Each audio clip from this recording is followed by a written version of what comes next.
You know, you never know what it is, what that thing is that draws you to that person.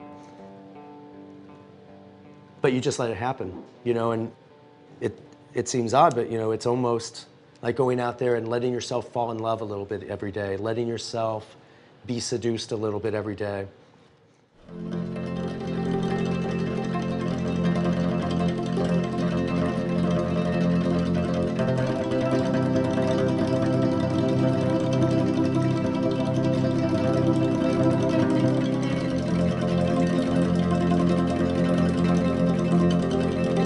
I grew up playing sports and slowly kind of got into fashion when I was in junior high. You know, I mean, it was a great way to attract girls. It certainly set me apart from all the other kids in a Midwest junior high.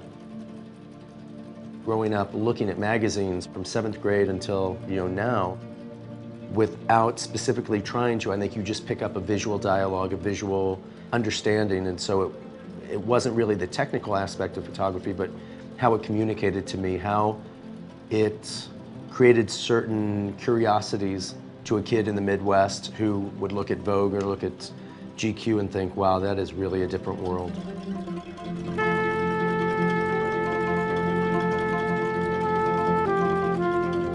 I feel very lucky to get to have part of my day leading a visual life. It takes X amount of time every day just to make the blog work, just to get everything going and get all the business of it done. But then the real joy of it is having those 4 or 5 hours a day to go out and just be in the world that you're in, see it, keep your eyes open, and really relate to what you're seeing, react to what you're seeing.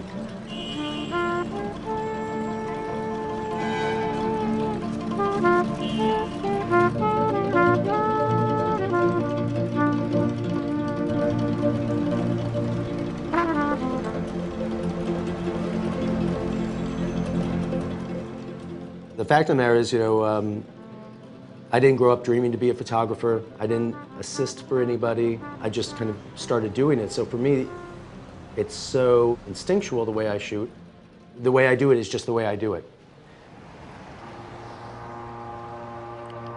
Excuse me, sorry. Do you mind if I just do a fast photograph? Are you just standing just like that? What's it for? I do a site called the Sartorialist. Oh. Good, good, good, good.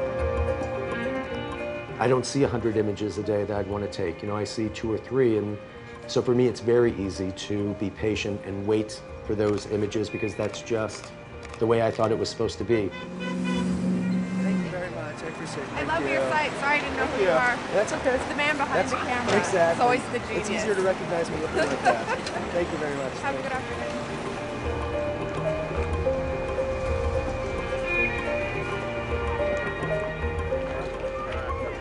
My lack of knowledge in the beginning really helped and really just made me refine what little I knew to make it work. And you know, I think if you ask any other person that does a creative thing, you know, they probably go to school and learn all these different things, and then as they get better, it just narrows and narrows.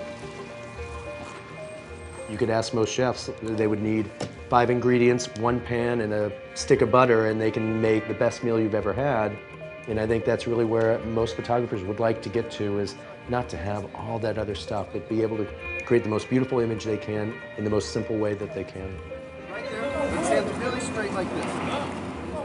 When I look at something, I don't really think, you know, is that fashionable enough? You know, is that of the moment enough? I'm just reacting.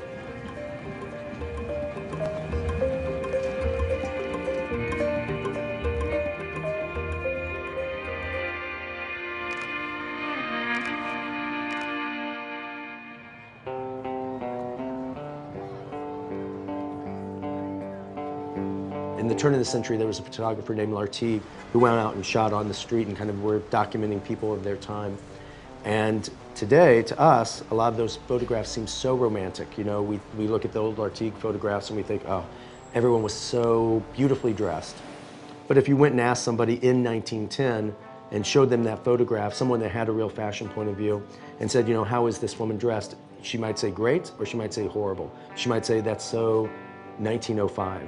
But we've really lost that thread. We can't really differentiate between what looks right for that moment.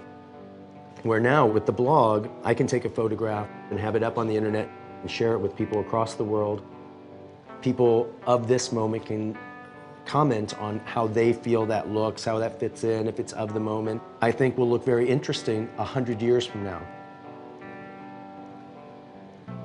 Good. The ability to be able to capture that and how that attitude is going to change over hopefully the next 30 to 40 years that I'll be doing this, capture something that we've really not been able to capture before.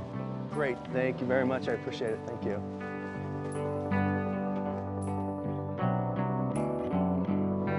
You know, because the internet is the world shrinking, are we all becoming too homogenized? Milan hasn't changed, Paris hasn't changed, New York hasn't changed. So I don't think it's really homogenized anything, but I do think it's given us what I like to call a digital park bench. So many people you meet say, oh, I love to just go people watch, just go sit in the park and watch people. And before you were really limited to the people you could see right there in front of you at your park. Now you can go on the internet and look at a blog like mine or other blogs that are based somewhere else. Really, the whole world's open to you now.